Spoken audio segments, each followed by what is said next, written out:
Social media యాక్టివిస్టులపై కూటమి ప్రభుత్వ అక్రమ కేసుల పరంపర కొనసాగుతూనే ఉంది. సోషల్ మీడియాలో ప్రభుత్వ వైఫల్యాలను ప్రశ్నిస్తున్న వారిపై నాన్ బెయిలబుల్ సెక్షన్స్ పెట్టి వారిని జైలుకు పంపడమే పనిగా పెట్టుకుంది చంద్రబాబు ప్రభుత్వం.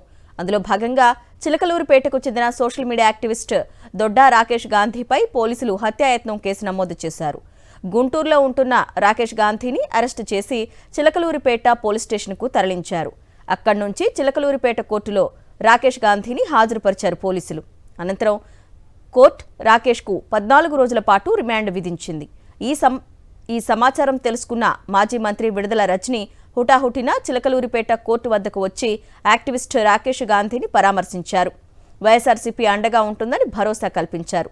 రాకేష్పై ప్రభుత్వం పెట్టిన అక్రమ కేసులపై న్యాయ పోరాటం చేస్తామని తెలిపారు మాజీ మంత్రి విడుదల రజని. ఇదే అంశానికి సంబంధించిన మరింత సమాచారాన్ని మా ప్రతినిధి అశోక్ ఫోన్ లైన్ లో అందిస్తారు. అశోక్, చిలకలూరుపేటకు చెందిన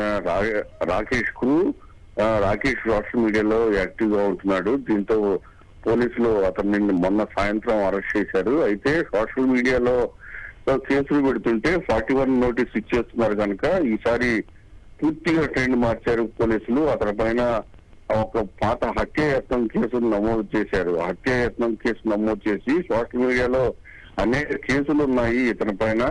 ఇది ఇతని క్రిమినల్ నాలెడ్జ్. దీంతో పాటుగా హత్యాయత్నం అంటే సోషల్ మీడియా కేసులు కోట్ చేస్తూ హత్యాయత్నం కేసు, బెయిల్ రాకుండా హత్యాయత్నం కేసు నమోదు చేశారు. అయితే ఖచ్చితంగా ఇది కుట్రతో కూడుకున్న కేసు అని YSR Congress party legal cell న్యాయవాదులు వాదించారు.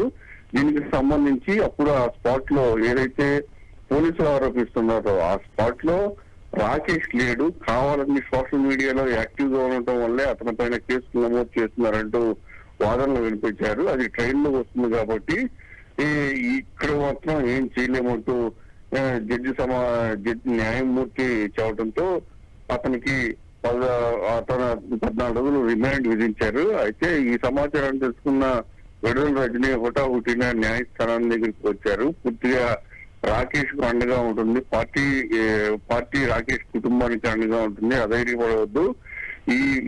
రాకేష్ పైన ఇప్పటికే 14 కేసులు బనాయించారు అక్రమంగా. ఖచ్చితంగా వీటన్నిటిపైన న్యాయ పోరాటం చేస్తామని కూడా విడుదల రజని చెప్పారు. Okay Ashok, thank you.